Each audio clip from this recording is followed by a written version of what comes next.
নতুন একটা ব্লগে সবাইকে জানাই অনেক স্বাগত। আশা করি সবাই খুব ভালো আছো। আজকে শুক্রবার আর এখন এই বিকাল গড়িয়ে সন্ধ্যা হতে চললো এরকম সময়। সারাদিন আর সেরকম কোনো ব্লগ করা হয়নি, কারণ এমনি সকালবেলা একটু তাড়াহুড়ো ছিল। আজকে দুপুরবেলা সিজার নাচের ক্লাস ছিল, তো অনেক তাড়াতাড়ি করে আসতে হয়েছে। সোমবার একটা প্রোগ্রাম আছে তো ওই জন্যে। তো সন্ধ্যাবেলা এখন বাড়িতে চলে এসেছি রান্নাঘরে। তো সব জানলা দরজা বন্ধ, আর এই জানলাটা খোলা, ওই জন্য রান্নাঘরে এসে রান্নাঘরের দরজাটা তাড়াতাড়ি করে বন্ধ করে দিলাম। নাহলে যা মশার উৎপাত না, সব মশা আবার ওই দিকে চলে যাবে। আর এই জানলাটা সবসময় তো বন্ধ করা হয় না। তো এখন সন্ধ্যাবেলা করবো একটু তরকা। এই তরকার ডালটা সেই সকালবেলা ভিজিয়ে রেখেছিলাম, তো তার জন্য খুব সুন্দর করে ফুলে গেছে। তো এটা এখন ভালো করে জল দিয়ে ধুয়ে তারপরে এটা দেবো আমি প্রেশার কুকারে দিয়ে বেশ কতগুলো সিটি দিয়ে দেবো।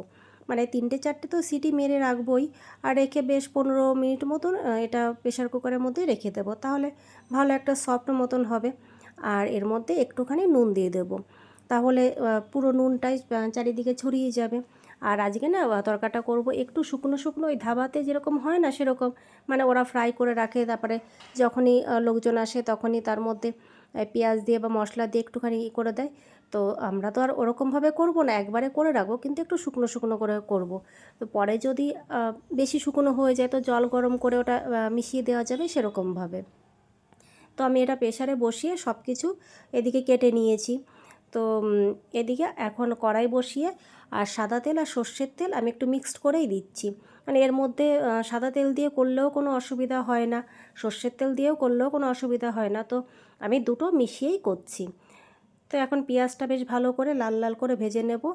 আর ওইদিকে আদা রসুন আর কাঁচা লঙ্কা একটু পেস্ট করে নেব। মানে ওটা পেস্টও ঠিক না, মানে কিছুটা ভাঙবে আর কিছুটা দানা দানা থাকবে, সেরকমভাবে মিক্সিতে একটুখানি ঘুরিয়ে নেব। তো যখন পেঁয়াজটা ভালো করে ভাজা হয়ে গেছে তার মধ্যে টমেটোটা দিয়ে দিয়েছি। টমেটোটা দিয়ে এই 2-4 মিনিট একটু নাড়াচাড়া করে তারপরে ওই যে পেস্টটা করে রেখেছিলাম আদা রসুন কাঁচা লঙ্কা, সেটা দিয়ে দিলাম।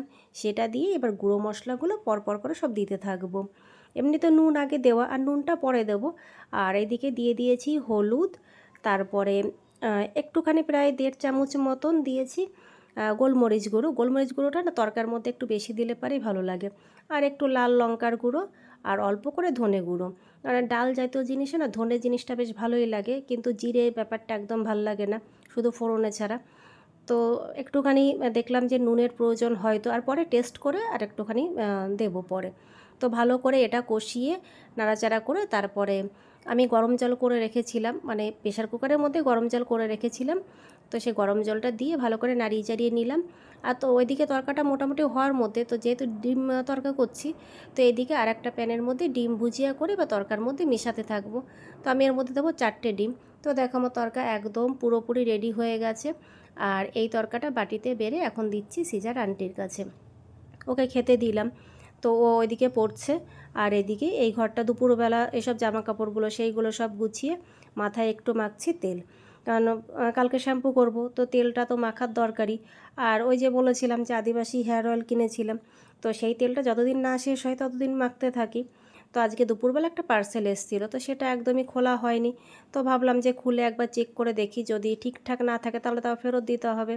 তো এটার মধ্যে কি আছে বলো তো, এটার মধ্যে আছে একটা কর্পূরদানি। কর্পূরদানিটা না এখন আমাদের মোটামুটি সবসময় লাগে, এত ভালো লাগে কর্পূরের গন্ধ।